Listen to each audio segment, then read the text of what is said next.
young brother was downright eloquent with his misinformed soliloquy.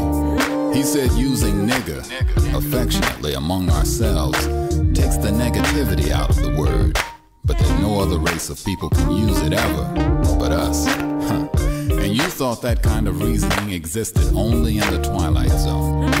Then again, the Twilight Zone was a TV show, and the plight of black America is tragic reality. Somebody said the revolution would not be televised. They didn't say anything about our devolution, which is well documented. You see it every day, our disrespect for one another. You can hear it in our sad excuse for artistry.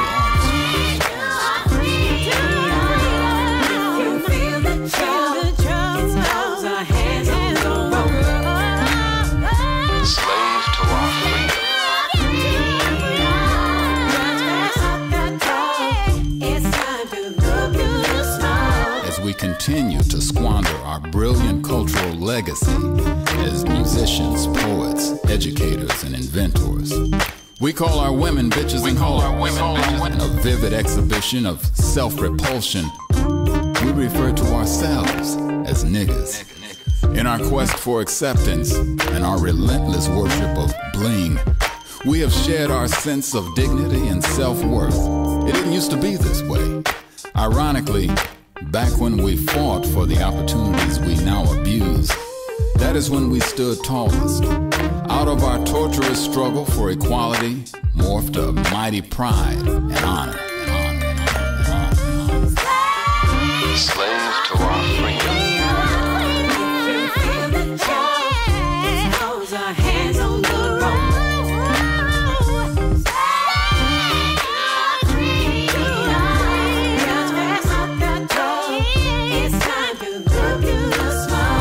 But now our pride is built on hollow motives and aimless ambitions. Today, to identify our oppressor, the modern black American need look no further than his own mirror. All of us aren't lost. Many of us know damn well that the emperor is butt naked. Every day we fight the good fight. But high praise for low thinking has taken its toll on generations. When so many are lost, there is enough blame to go around. When Martin Luther King Jr. prophesied the black man one day reaching the so-called promised land, he said, I might not get there with you. Lord knows, he didn't think we'd end up here.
Islam. At this time, I recite the Moorish American prayer, the source from which we draw our strength.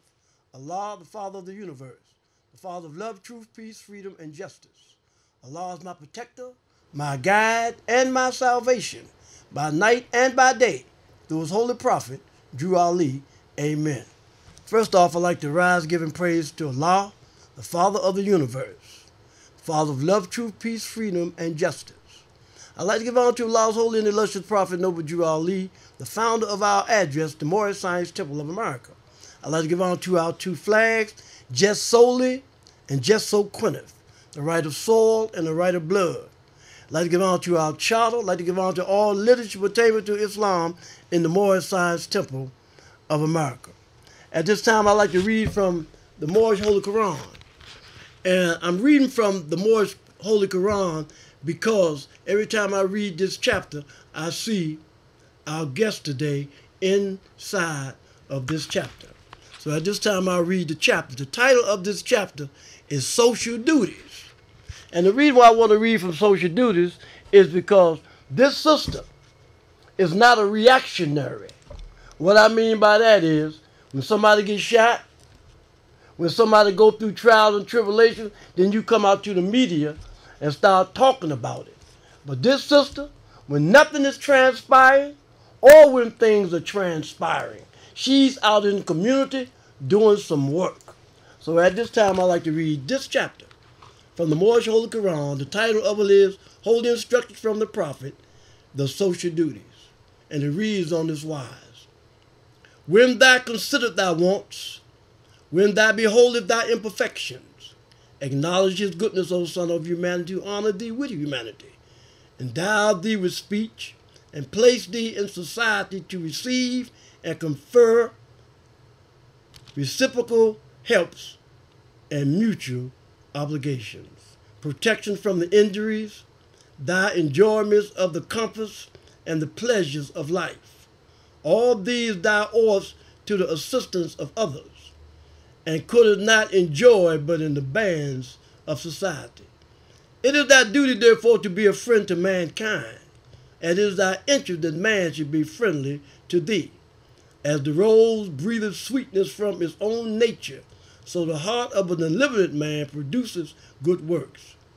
He enjoyeth the ease and tranquility of his own breast, and rejoices in the happiness and prosperity of his neighbor. He opened not his ears unto slander. The faults and failings of men give a pain to his heart. His desire is to do good, and he researches out the occasions thereof. In removing the oppression of another, he relieved himself. From the largest of his mind, he comprehended in his wishes the happiness of all men, and from the generosity of his heart, endured to promote it. Thus, we just had a reading of the Moorish Holy Quran. Today is a beautiful day. We are in Portland, Oregon. We're in a place where they had a sundown law. The only place in the country that had a sundown law. It's only 2% of us here. But being that it's 2% of us here, we find brothers and sisters that goes into their mind and get into politics. To be a good politician, you have to be a good humanitarian. So we have a sister here. Remind me of the book of Ruth in the Bible, Sister Ruth, who was the Moabite. And we have a sister, and I wanted to bring her forth so you can listen to her spirit. Because they talked about Obama. They said that Obama was taking sides with other people and not us. See, when you have a particular spirit, then you got to deal with what is and not what seemed to be. So I'm going to get off here right now because I want to give this sister all this time. I want y'all to listen to her because she has something to tell you. When you uplift the brother, you uplift the individual. When you uplift the sister, you uplift the nation because through her womb, humanity comes.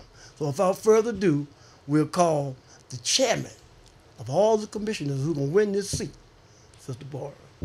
Thank you very much. Thank you very much. And I'm very honored to be here today on this show.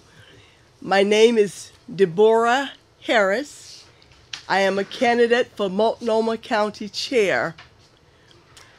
When I look around at Multnomah County, it is a shining county. I tell people Multnomah is a shining county, but there are too many spaces and places where that glitter of the county does not show. I am a native of Arkansas, and while in Arkansas, I attended the University of Arkansas there. But let me back up a little. I've been in the political arena, I would say, all of my life, even as a child and grade school. And I want to share with you when I transitioned from the 11th grade to the 12th grade. At that time in Arkansas, our schools, after freedom of choice and all of the other choices, it went into what we call integration. our school became integrated. When our school integrated, in my transition from 11th to the 12th grade, I had been elected by my student body as the president of the student council. So once our schools integrated, and in the 12th grade, when both schools merged together, there was the president who was elected from the all-white school. In a meeting, the counselor who had come from Alabama had said to the students, what we're going to do, since we have our president elected for student council from both of the schools, and I remember the student's name quite vividly. His name was John Kerry, not the John Kerry we know, but his name was John Kerry. And she said to our classes, she said, John will be the president and Deborah will be the vice president. So the students sort of looked, the African American students, the black students sort of glanced at me as if to say, okay, what are you going to do about this? Being the fair person that I've always viewed myself as, I stood up and I said to the counselor, I said, why don't we take it in this manner? I said, either both of us can be co's or we can have another vote. Now, to have another vote means that I would win, because there was probably about 98% African Americans in the school. Because when the schools integrated, all of a sudden within 15 miles radius, this is when Christian schools, private Christian schools popped up. So the number of white students who attended the high school was very minimum. So the counselor knew that if there was another vote, who was going to win. So this is when I had the courage, and I still have the courage. I knew that I could not let the students down, and I could not let myself down, and I could not let what's wrong, I could not overlook that. So that was agreeable. So both of us were co's. We alternated meetings, and then when there were out-of-state or in-state meetings, both of us went. But I was not going to bow down, stoop down, and become the second when I was voted as the first. So I gave the options, and the options were accepted. From that point on, I attended the University of Arkansas. At that time, there had never been a female who had been in the student government except for a secretary. I ran for the office of student government vice president, and guess what? I won. I won because people have always believed in me, and the reason that people believe in me is because I believe in myself. And I never say that there's nothing that I cannot do. Sometimes people who feel they're entitled think that we're limited with what we can do. Our possibilities, my possibilities, massively expand. Presently, in my venture for this position, it's a journey. Nobody told me the road was going to be easy in this Multnomah County chair election. When people want to discourage me, I say it's a win-win situation. I'm going to win by the votes, but either ways, if I don't win by the votes, I'm going to win because I've had that opportunity to share with the community what is going on, what is happening, what should be going on. And as Langston Hughes' poem says, mother to son, and I view it as, mother to son and mother to daughter. Life for me ain't been no crystal stairs, but in essence it's saying, the poem is telling us that regardless to what happens, you do not sit down on the stairs and accept anything. And that's something I've never done. I've never sat down on the stairs. I found myself to continue to climb, and when I'm climbing, it isn't because of me.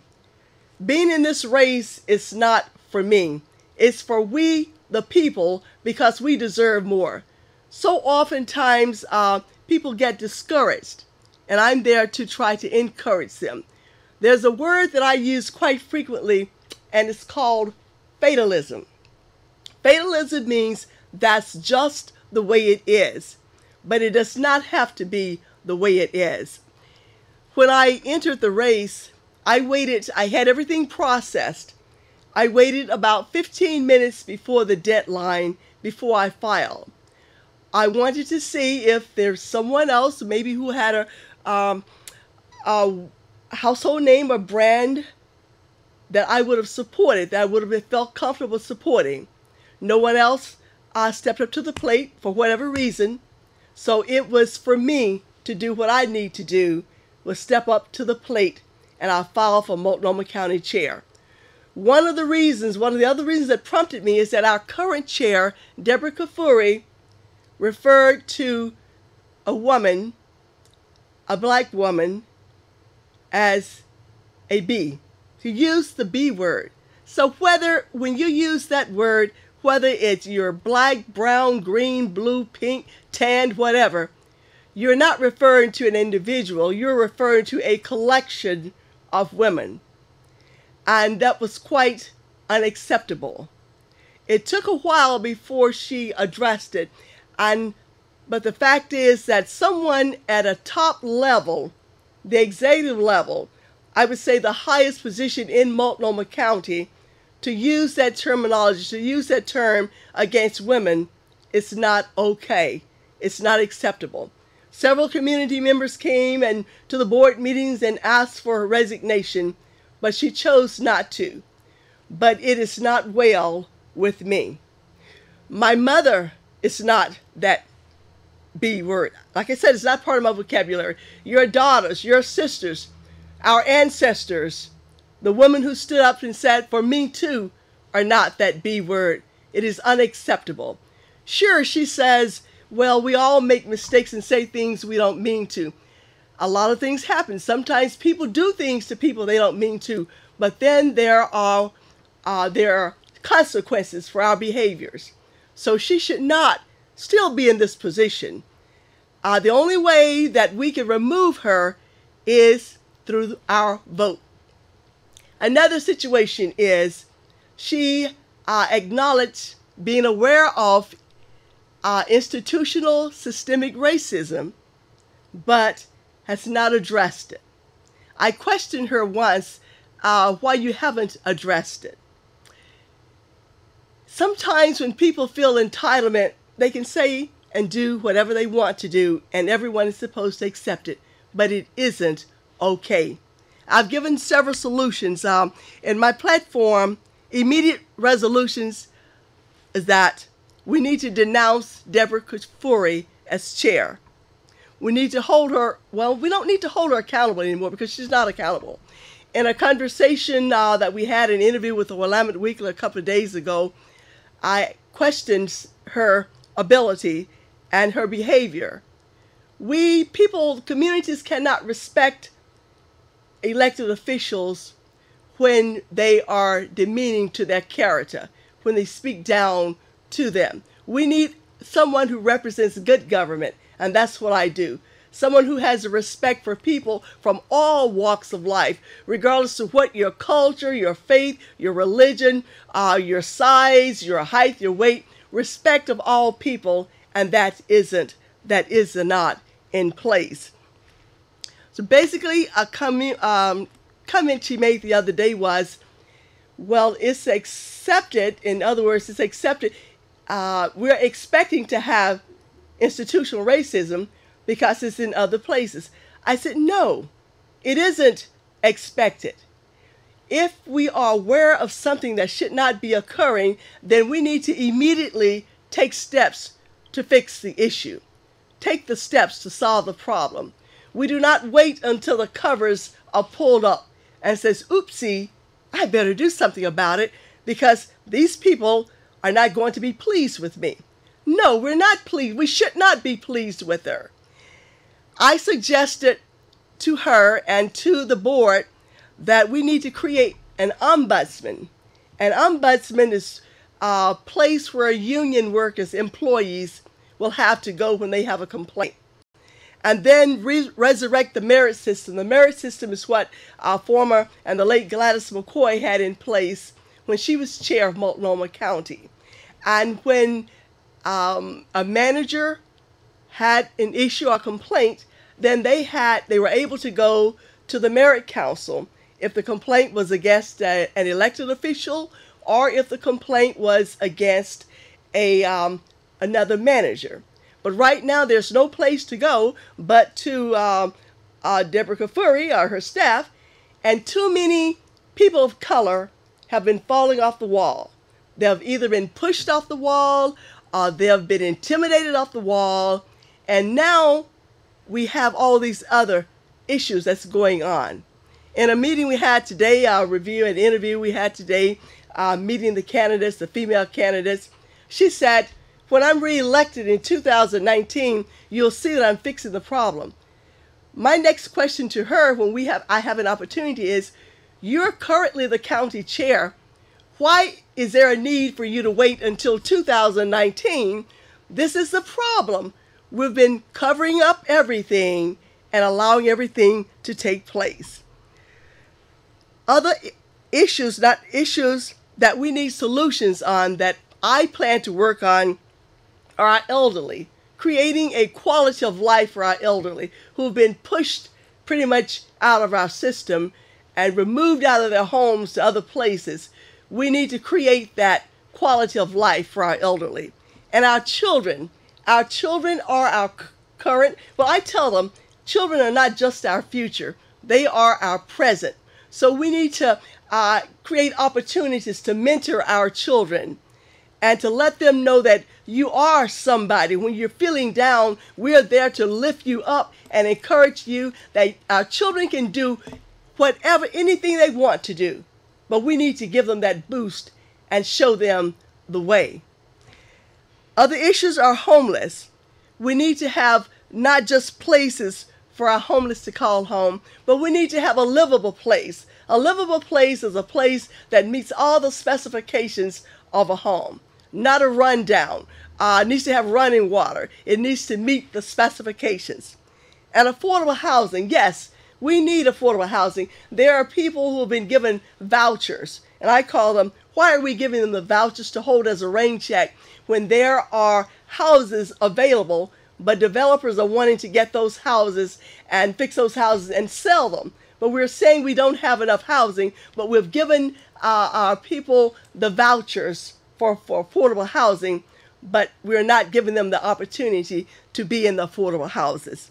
And I consider affordable housing are places where neighbors know your name, not shifting into places miles away where you haven't had an opportunity to live before. When little Johnny or Susie, needs to get out of school, there's grandma or there's auntie or someone there where your faith base is nearby, but you're being shifted elsewhere. There are too many issues that's going on in Multnomah County and too many elected officials who don't care about what's going on. Yes, Deborah Kafuri said today, and in another interview that I interacted with her, she says, I love my job. I love my job. She continued to say how much she loves her job. And that's great. But it isn't about the job. It's about people and possibilities and creating change and creating opportunities and then being fair to people. I often tell people sometimes if you haven't lived the experience or if you haven't walked in those shoes, you don't have a feeling of what it means. What I plan to do is to go into there are 4 districts, go into each of the districts with that commissioner, and have a meeting with the community. Listen to the voices of the community. We cannot sit in our plush offices and decide what's best for the communities. We have to go out where the community is and let the community know that I care about you. And we're looking for solutions. I'm tired of regurgitating issues. Everyone knows what the issues are. It is time to be solution driven. And who has the best solutions? People who are living in different communities and know what's going on. So if we listen and we interact, then we can come up with solutions. Each community is different. One community may have an issue where every other day or every other week there's a cat stuck in the tree. Another community may have an issue where there's a lot of violence and activity and gang activity going on. Each community is different. So we need to highlight what those issues are, and we need to work on making those changes. Change needs to be made, and it can only be made by people who really care about people. And I often tell young people when I'm working with them or talking to them, and I tell everybody, you don't give up walking because you gave up shoes. You have to keep on walking. We look back at our past. Our ancestors, had they not got together and say, swing low, swing down, coming, there's a chariot coming to carry me home, using those codes and actually going out and moving and making changes, where would we be today? So we cannot sit on the stairs. We cannot accept fatalism, meaning that's just the way it is. I care about everybody in Multnomah County, not just Multnomah County. And I want to do right, the fair thing. The county has a huge budget, $206 billion per year. You know, that's not including part of the fiscal.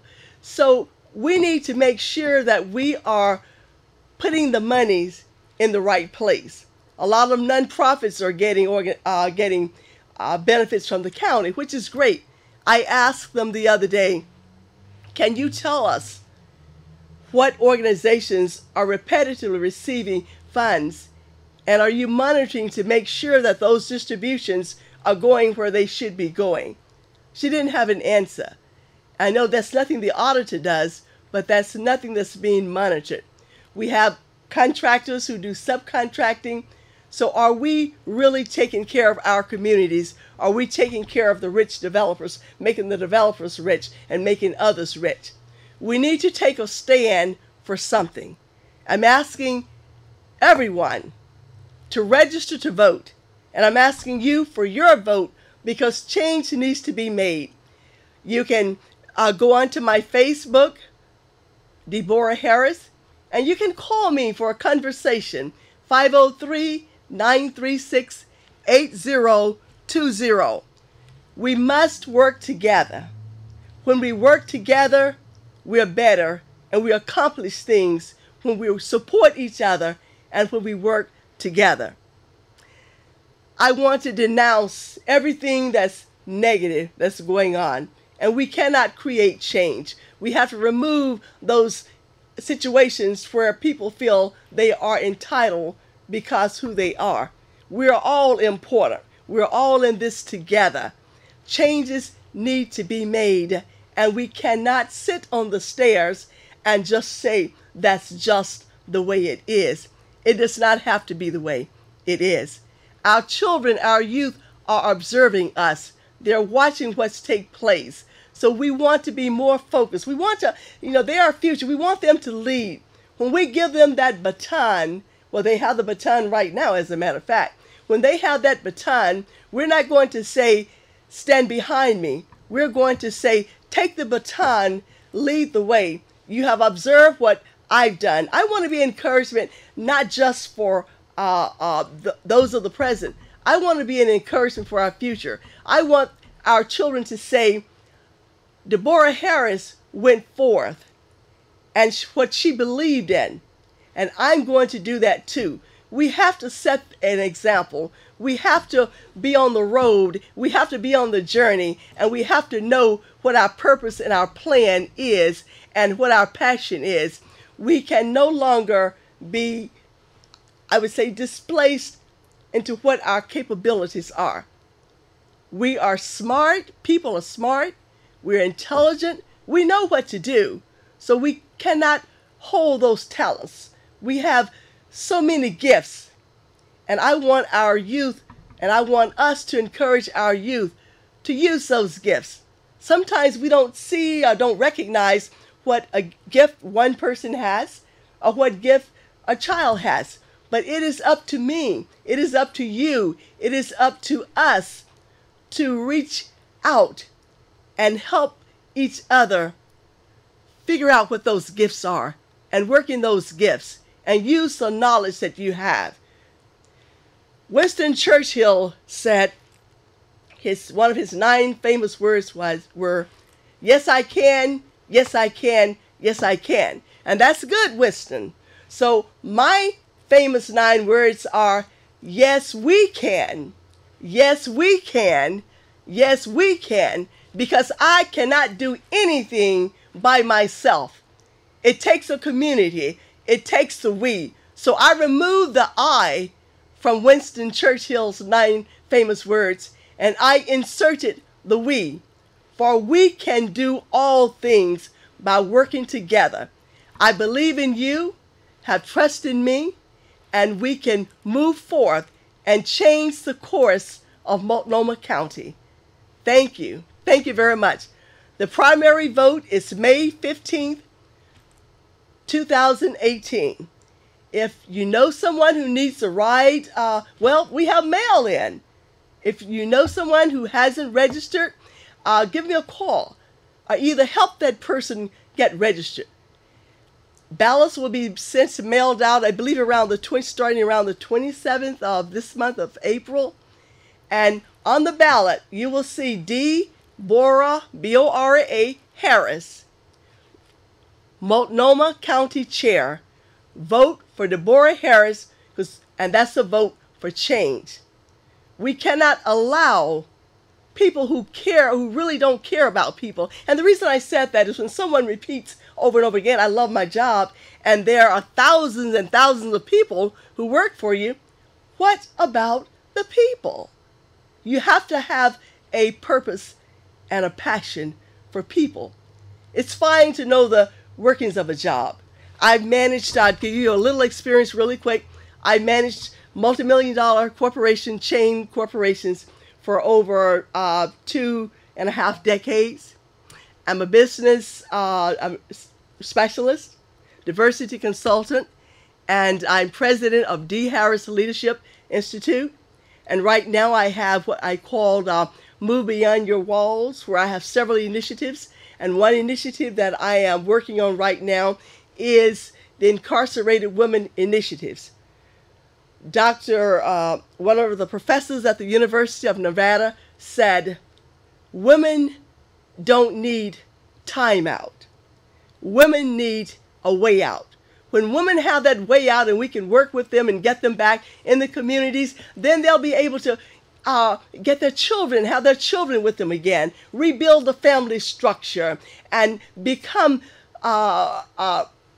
in society, be examples for the children. There are so many children who don't have a home, who don't have a place to call home, who don't have a mom to call mom. Let's make those changes. Let's create those changes today to improve our tomorrow. And Deborah Harris, I don't just make promises.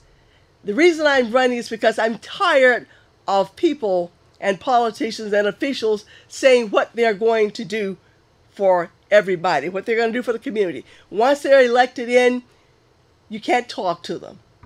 You don't see anything being done. It's the same process. I'm about change. I'm about people. I'm about equity. I'm about inclusiveness.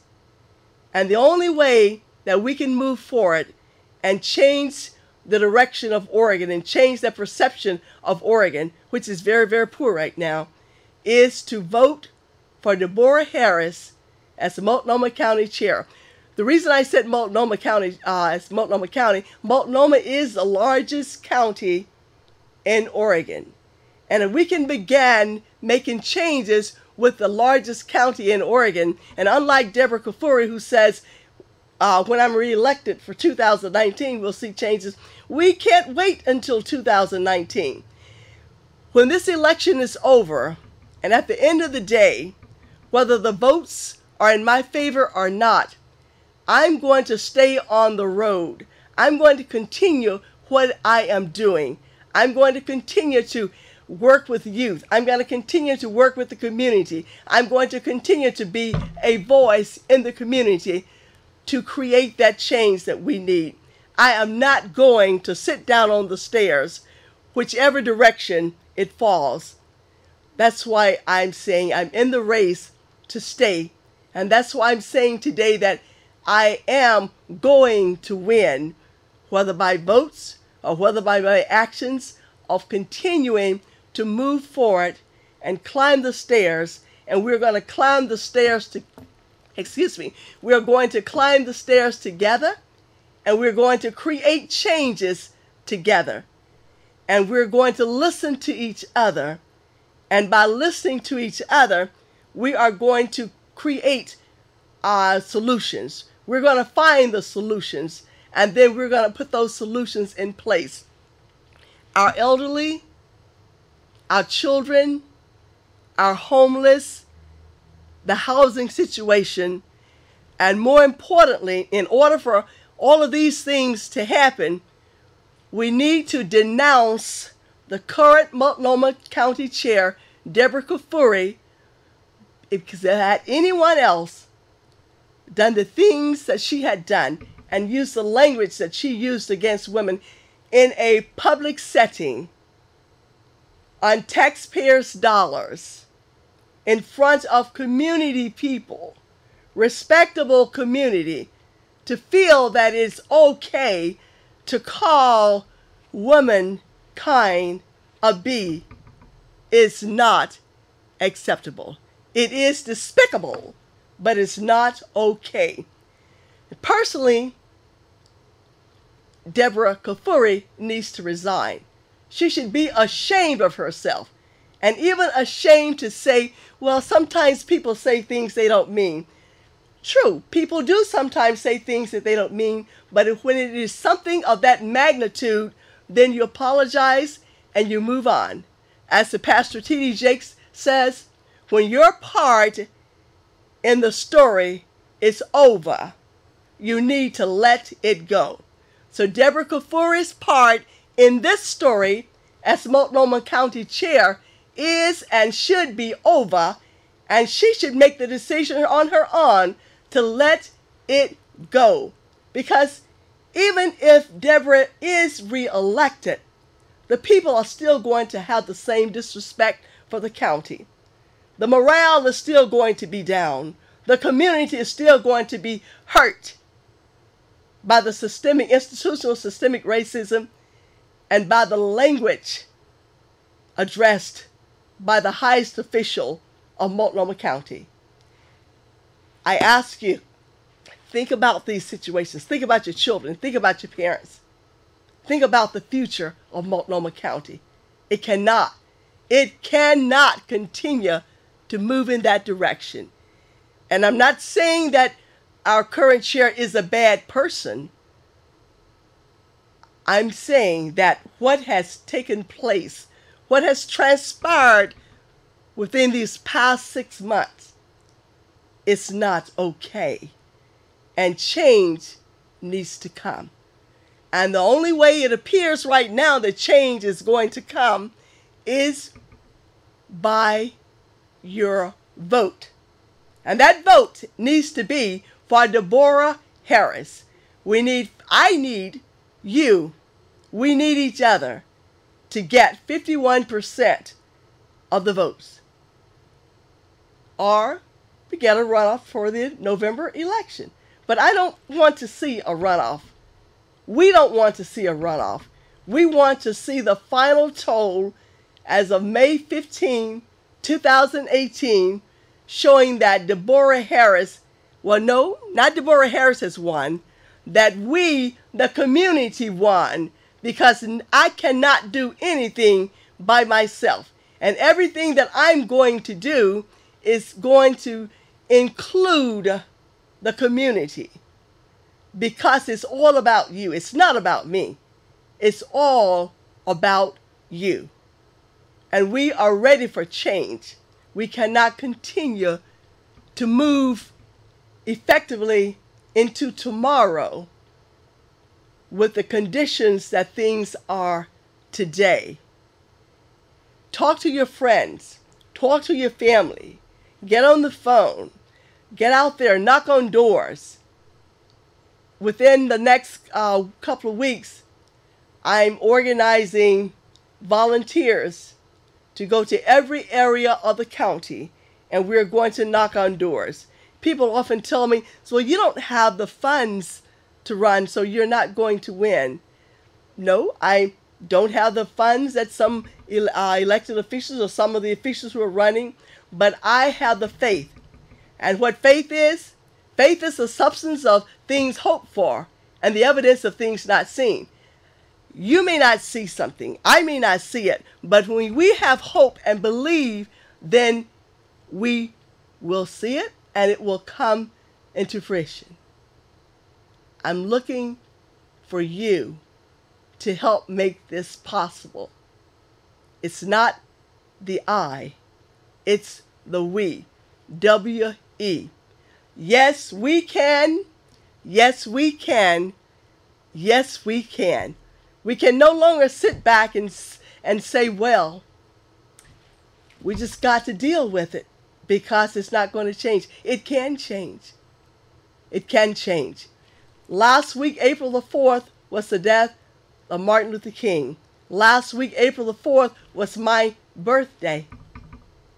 And I'm committed to living the dream, to keeping the dream alive. Keeping the dream alive. We don't want to see our children's dream evaporate. As Lorraine Hansberry said, dried up like a raisin in the sun. Your dreams, my dreams, our children's dream cannot dry up like a raisin in the sun. It must thrive. And together, we can make that thrive. Thank you so much. Thank you and thank you.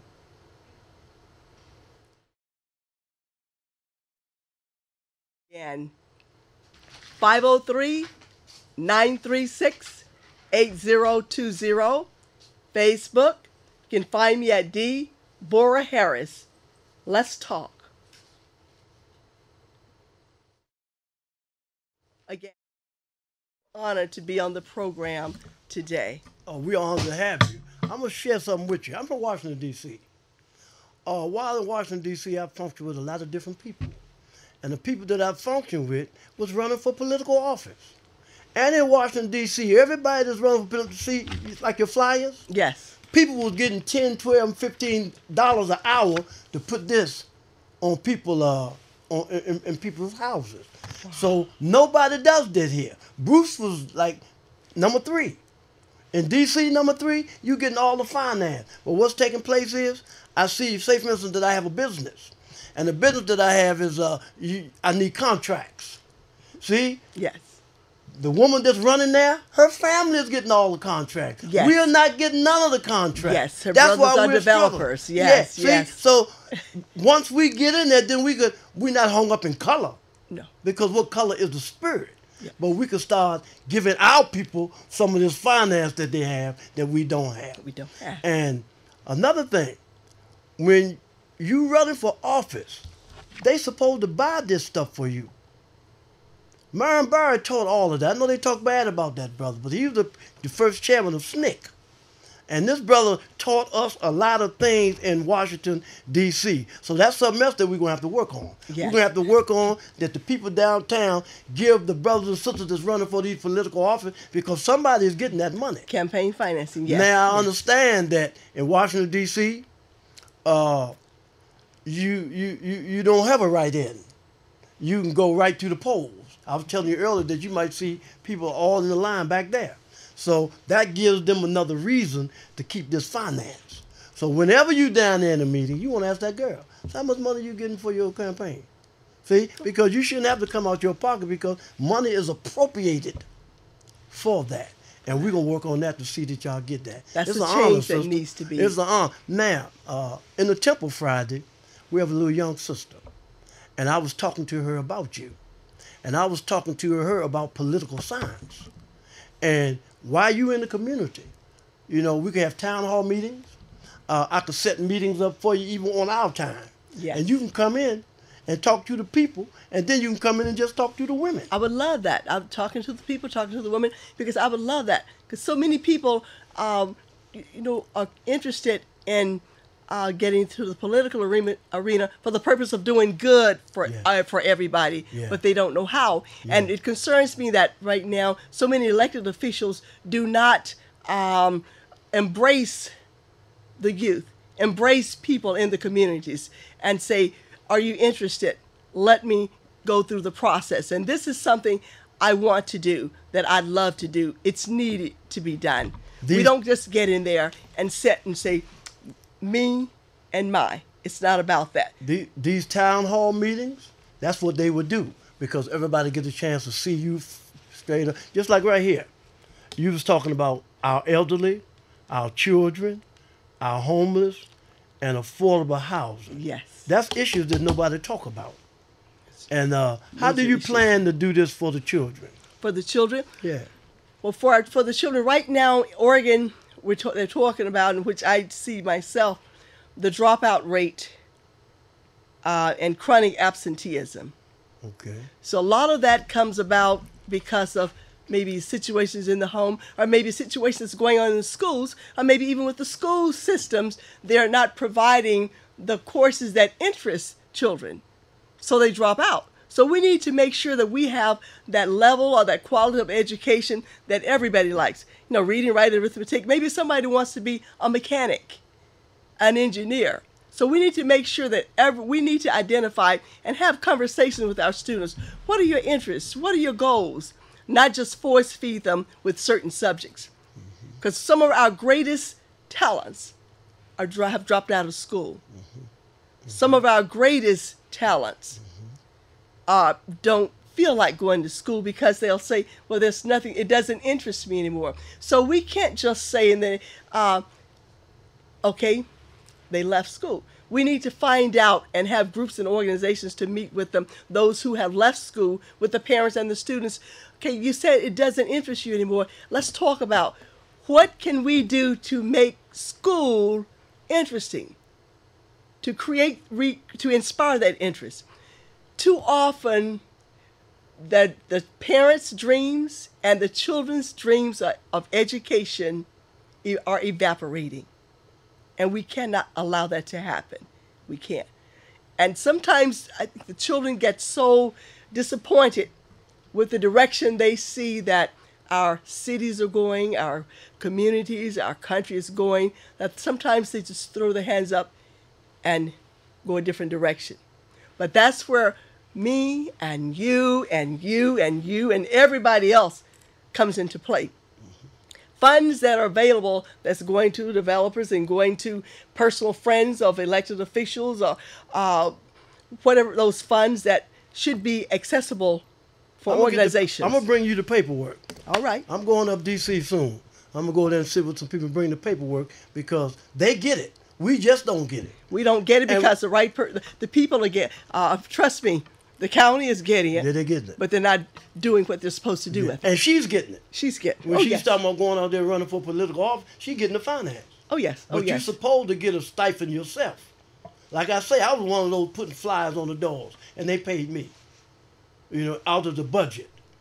So we're going to work on all those kind of things. And when your brothers, the Kafuris are some of the developers, have these housing projects where people are holding vouchers, but they're doing the development of the houses. That's little questionable things. Yeah, because, I remember I was trying to buy a house, and they raised it up $100,000. Who getting that money? Yeah, so But teacher, sister, you can come back on here anytime you want to, because I'm listening to you. And you don't see this kind of spirit too much here in Portland, Oregon.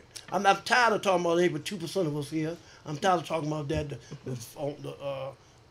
Get that, you have to get out of town by a certain time at night. But you're doing a great work, sister. And God, whatever you call it, He's gonna bless you. Thank you. He's gonna bless you, and we're gonna get some things done. So, would you like to talk and say something before we close out to our Portland listening audience? Because it's your day. What I'd like to say to Portland, Oregon is support. Be supportive. When you know and you see that someone has a vision and someone has the heart and the passion and the mind and the all of us have brains, but the desire to make changes, support that person, because the outcome of it is going to be helpful to everyone. The outcome of it is going to outweigh everything else. Be supportive of each other. In our community, I don't hear talking about town hall meetings. We had one since I've been here. We had that for Bruce. But I mean, we could have a town hall meeting because we have some sisters that want to work with you on your campaign. I'd love And we're gonna to orchestrate we're that. gonna take care of it. We have some youth too, some young children. They're in school and they write their school reports and we aid and assist them. So we got you, sister. In my press conference, I had a few young people. I want to give a call out to Dr. Audrey Terrell with DATA and some of her students, and I had some other young people part of my press. I want the community to see that it's about young people. It's about all of us. That's right. We're in this together, everybody. Okay. So you're a humanitarian. You're working. So praise Allah. Wow. Okay. Now, when I go to D.C., I'm going to go sit down with some people and try to get you and Bruce and all of those of African descent that's running for these political offices. Mm-hmm. And when we come back with this paperwork, it's going to get better for everybody else. But what I was saying, we have a brother in our temple, and he has a cleaning business. And those that he worked with and worked for, they getting all of the contracts. We're not getting none of the contracts. And the reason why we're not getting none of the contract is because we're not a part of that circle. That's what it is. So our people here in Portland, Oregon, will have to get behind you, because I listen to all these issues that you talk. We have to get behind you, support you. Yes. See, I'm not caught up in Democrat or Republican. I'm caught up in the issue. In the issues. And I'm looking at you now. I'm looking at all these issues that you're talking about. The first one you had was our elderly. Yes. That's what made that brother in D.C. so powerful, because he took care of the elderly. Yes. And nobody else did. Yes. And they're on their way out. And they've been our backbone, our support, and everything else. And what do we do when they get to that point in life? Yeah. Now, another thing. I wasn't going to say it. You was talking about the woman that used the B word. Yes. And you say she's a good woman. I don't see that. I didn't. No, what she said that... What I didn't see, she was a good woman because I don't know her personally. Yeah. I may have alluded to that.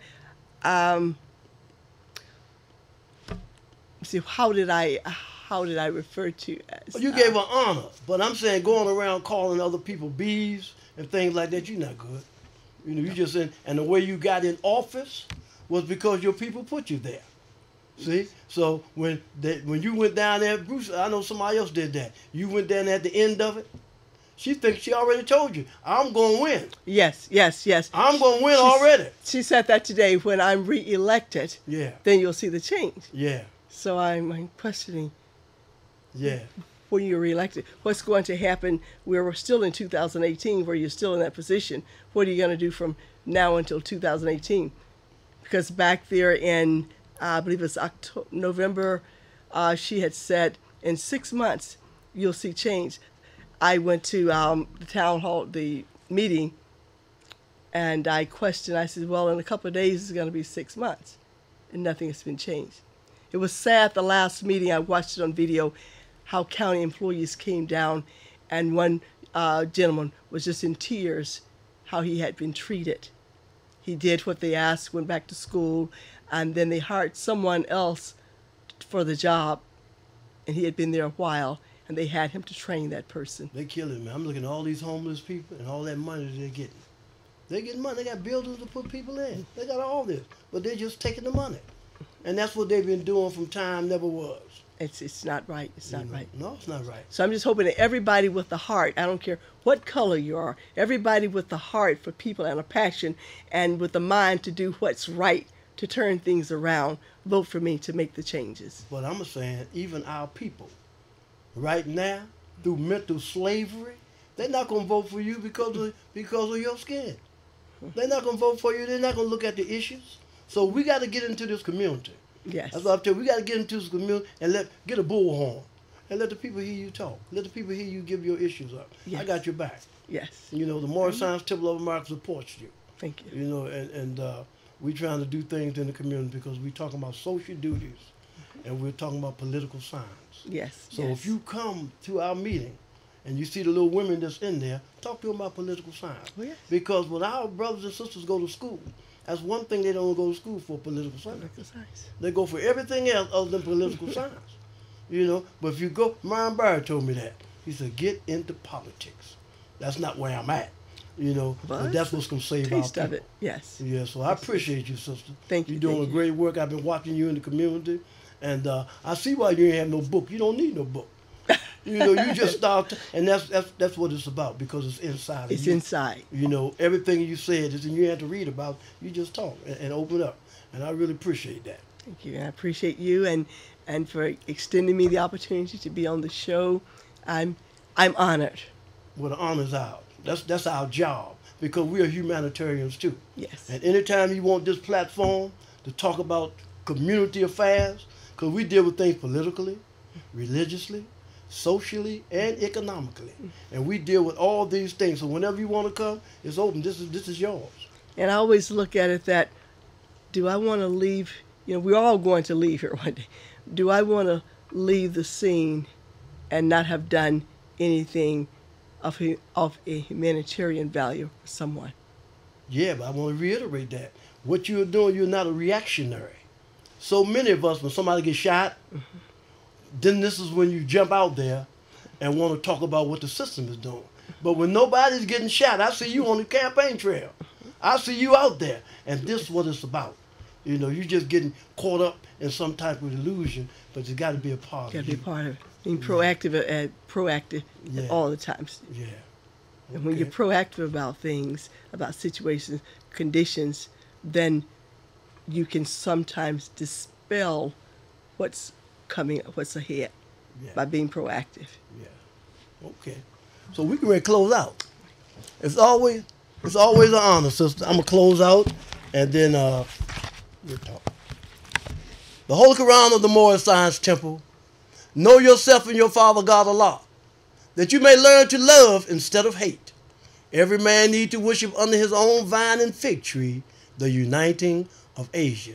At this time I recite the Moorish American prayer. Allah, the Father of the universe, the Father of love, truth, peace, freedom, and justice. Allah is my protector, my guide, and my salvation, by night and by day, through his holy prophet, Drew Ali. Amen. Yes, ma'am. And this is beautiful. Now,